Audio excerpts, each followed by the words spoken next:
Hello everyone. Today is actually a day that I celebrate. Today I got the message that the business loan I have applied for has gone through. So I have some more money. That means I have some more time to spend building my own little business called Live the Change. And in that business, the first thing I'm going to do is to finish my first book. And then I'm going to be available as a speaker and an educator around child abuse, child sexual abuse, neglect, and the consequences of having grown up with those. I'm also going to educate about what could help, what has helped me. I am a trauma-sensitive mindfulness instructor and I do equine experiential learning sessions.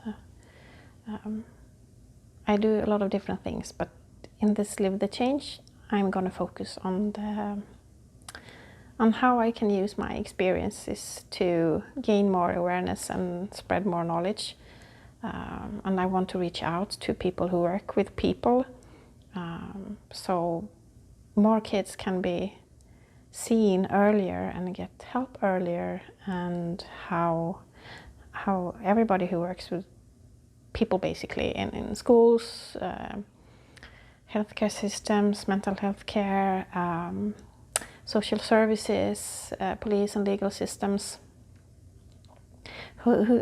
how they all can be better prepared and better educated and more knowledgeable and help more and support more, because the earlier the kids get help, the less suffering we will have in the world basically. They don't have to pass it on and they don't have to grow up being miserable adults, and that will also save a lot of money if you want to be like just looking at the final line of this. So with this business loan I can now put more time, energy and more of my passion into this project. For that I'm really happy and really grateful. So besides celebrating that, I'm kind of also processing an experience I've had the last days, where something happened and I understood that I had a choice. I could do what I have done often, move into some kind of feeling like a victim of circumstances and feeling powerless, or I could choose to remove myself from an environment where I didn't feel safe and where, or seen or heard, or where I actually didn't want to be.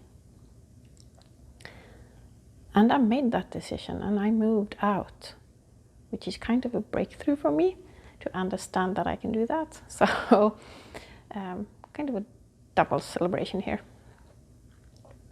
The usual way I process these things is to try to put words to them. And so I did. Sometimes I paint, but mostly words. So I wrote this poem, or kind of a poem story, and I'm going to read it to you now. It's called Limitations. Blocks. A closed door, a closed hand, not this way, no. Standing there, helpless, powerless, listless, aimless, less, lost. Life basically slammed shut its door in my face already before I came to be. My mother did not want me. I took her freedom away from her. By being born, by staying, by clinging on. There was nothing I could do to make her love me, to even make her like me.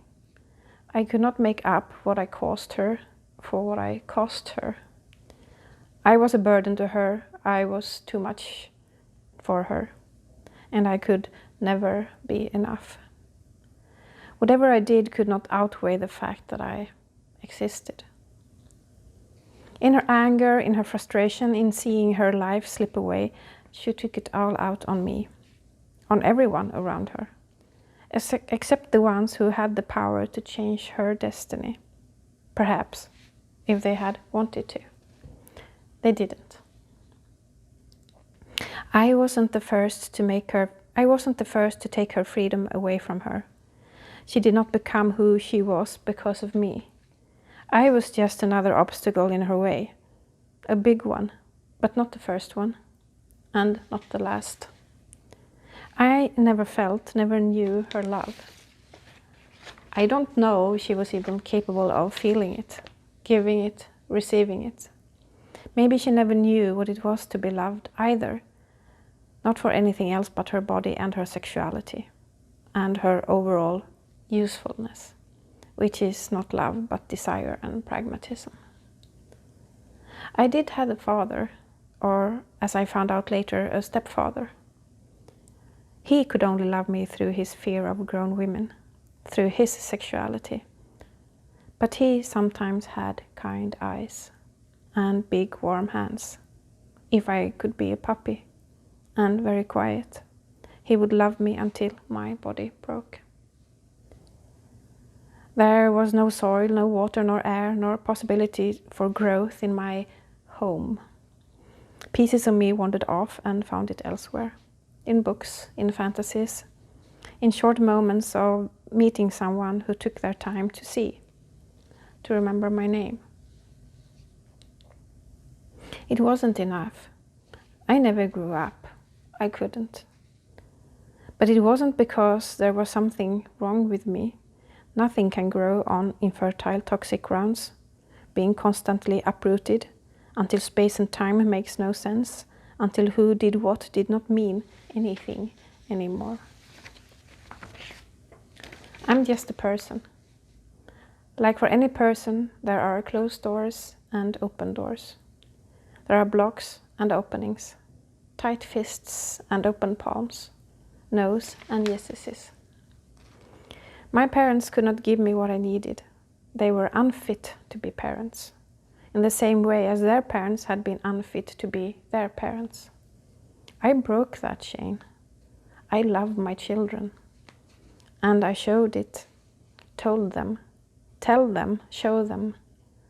I did not break them or their hearts. I broke my chains.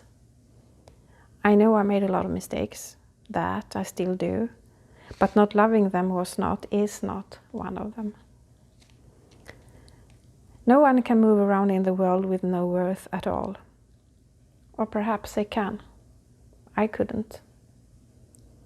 To claim any space, I had to hide all the pieces of me that were unlovable and focus on the pieces that got positive attention, while managing all the negative or the lack of any attention at all.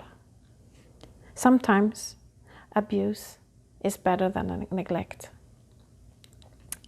Sometimes being a sexually abused child is better than being nobody.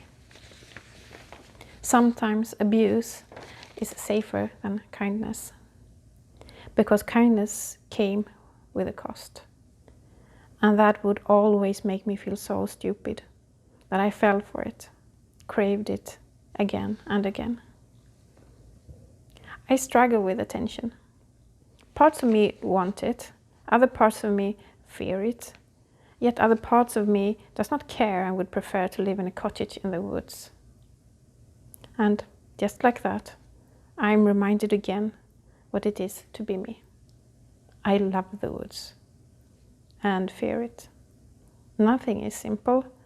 I have triggers in abundance. I early on learned that being me was not an option. Now I spend all my time reversing that insight. Being me is the only option. Being me means there are limitations. I cannot run out of myself. I cannot outrun my past. I cannot change who I am. I cannot be who I am not. And I cannot change the fact that my parents could not love me, or see me, or hear me, or care for me, or protect me, or refrain from abusing me. But I can't change what that came to mean to me. I can change how I let that define me. I can stop asking for it from other people. I can protect me. I can care for me. I can hear me.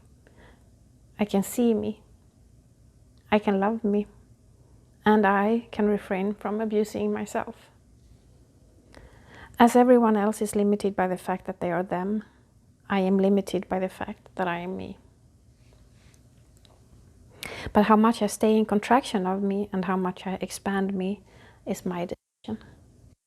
That depends on my bravery, on my drive to grow, my curiosity, my love for me, my love for other people, and my love for the world. I like to play with words, so I say, I'm embodied, emplaced, extended and active, embedded, placed, by my boundaries, by my borders. I am my own limitations. I'm simply me, reaching out into the world, wanting to be there, wanting to be here. And seeing me means I can see others, being as human as me. I don't need to challenge and tear all their blocks, all their notes, all their closed doors, all their walls down to see if I will be let in. That is an old survival game. I call it a game because it felt like one. A game with high stakes and no chances to win. Only survive. A block, a closed door, a withdrawn hand, a no, can be an act of love. It can say, go home and hold yourself. Go home and love yourself, so you can love the world. It can say, be you, fully. Then you will find your place in the world. Trust that you can do this. And all of a sudden, their no to me becomes my yes to me, becomes my yes to the world.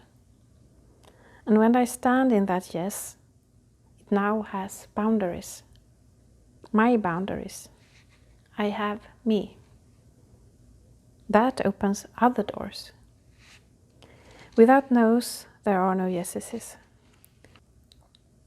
Growing up with almost only no's, I did go on a search for the yeses, not understanding I had them all the time.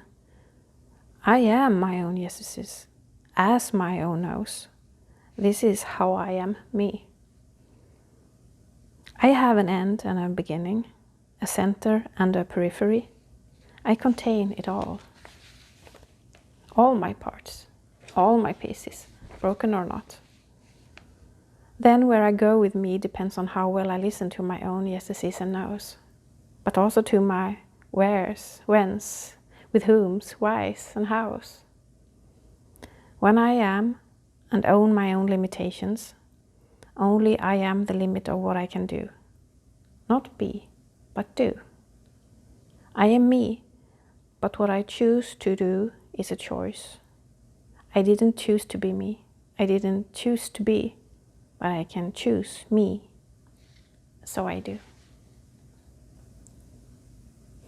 Thank you for listening. If you want to look me up, you can find me on livethechange.se, and you find Live the Change on Facebook, on Instagram, and I also have a Patreon page, Live the Change. And you can find me just by Google my name, Katarina Lundgren, and I will show up. So I'm looking forward to meet you again, and I'm looking forward to have these conversations and these dialogues. So, looking forward to talk to you later. Take care. I'll see you around. Bye bye.